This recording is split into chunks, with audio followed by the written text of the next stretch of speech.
You switched to whole grain bread, you cut out sugar, you started reading labels, and your gut is still inflamed. Your energy is still declining. Your bacteria are still dying. Because the problem isn't what you think it is.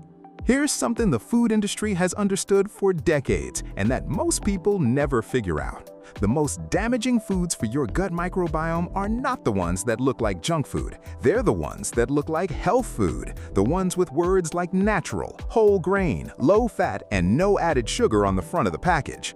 These are ultra-processed foods, and according to a 2025 review published in MDPI Nutrients, they are directly associated with a decrease in microbial diversity, lower levels of the beneficial bacteria your gut depends on, and a measurable increase in the pro-inflammatory microorganisms that accelerate aging. The mechanism isn't the sugar, it isn't the calories, it's what's hidden inside the ingredient list, the additives, emulsifiers, and sweeteners that the food industry uses to make these products taste good and last on a shelf for months. And those compounds are doing something specific, measurable, and damaging to the ecosystem inside your gut. My name is Dr. Nathan Cole. This is Hidden Health Protocol. Let's get into exactly what the research shows. Let me start by defining what we're actually talking about, because ultra-processed food is a term that confuses a lot of people. Ultra-processed foods are not just fast food and soda. They include the majority of products in most supermarkets: packaged breads, protein bars, flavored yogurts, diet drinks, breakfast cereals, plant-based meat alternatives, low-calorie snacks, and most condiments.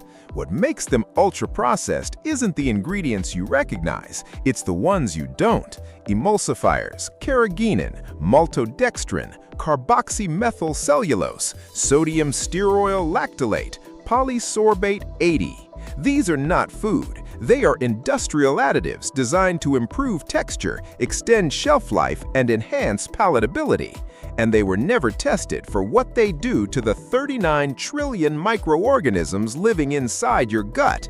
A 2025 study in MDPI Nutrients found that ultra-processed food consumption is consistently associated with lower levels of Akkermansia muciniphila and Faecalibacterium prausnitzii, two of the most critical bacteria for gut barrier integrity and anti-inflammatory function.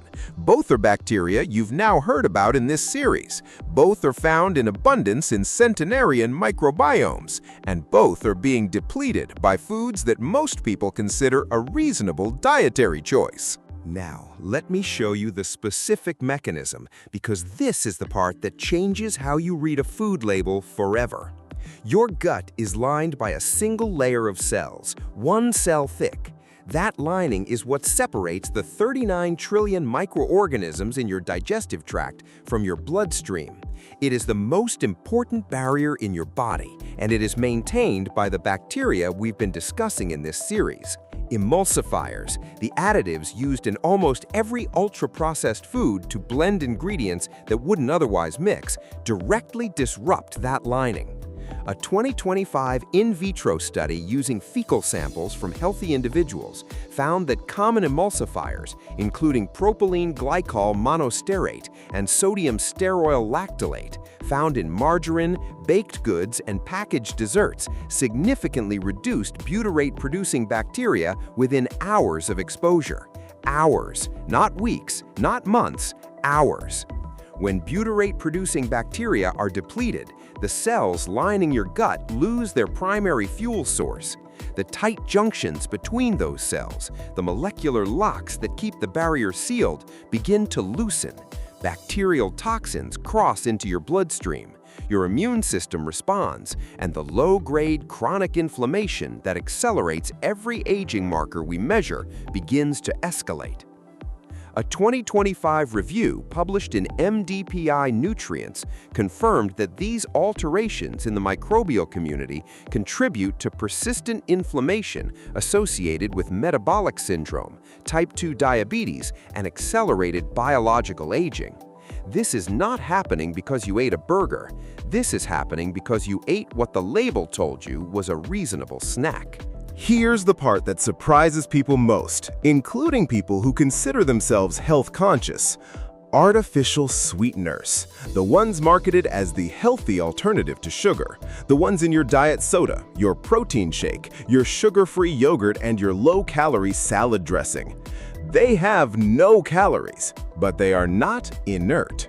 Research published in Cell in 2022 and confirmed by multiple studies since found that common artificial sweeteners, including saccharin, sucralose, aspartame, and stevia, alter the gut microbiome in measurable ways, not in rodent models, in humans, in controlled trials.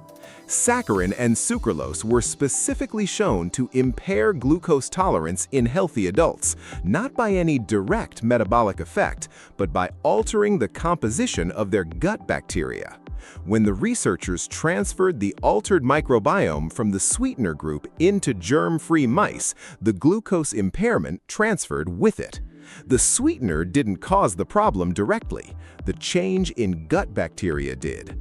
A 2025 review in MDPI Nutrients added that non-nutritive sweeteners are among the UPF components most strongly associated with disruption of the gut-brain axis, the communication pathway between your microbiome and your brain that regulates mood, appetite, and cognitive function. 0 calories, significant consequences. So, what does the research actually say you can do? Because I want to be practical here, not just alarming. The first principle is substitution, not elimination. The research consistently shows that the most effective dietary strategy is not a complete overhaul. It's replacing specific ultra-processed foods with whole food equivalents, one category at a time.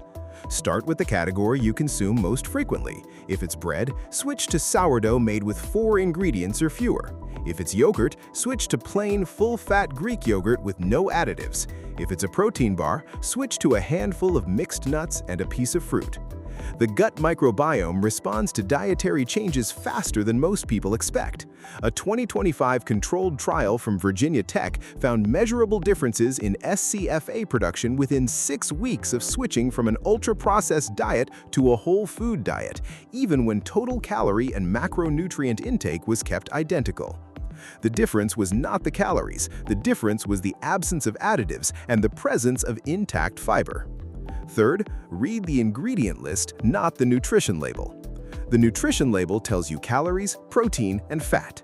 The ingredient list tells you what's actually in the food.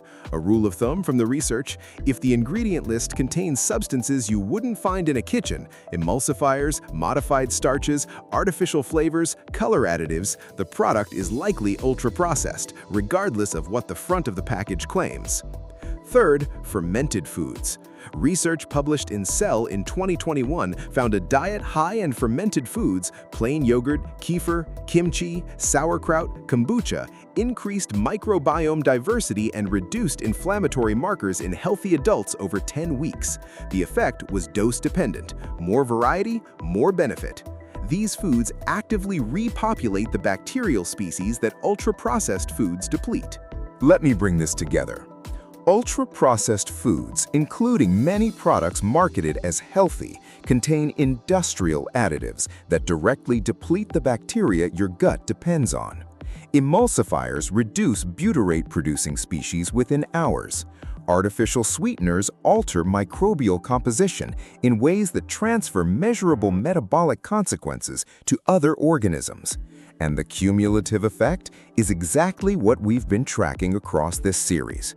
A gut ecosystem that produces less butyrate, maintains a weaker barrier, and drives the chronic inflammation that accelerates biological aging.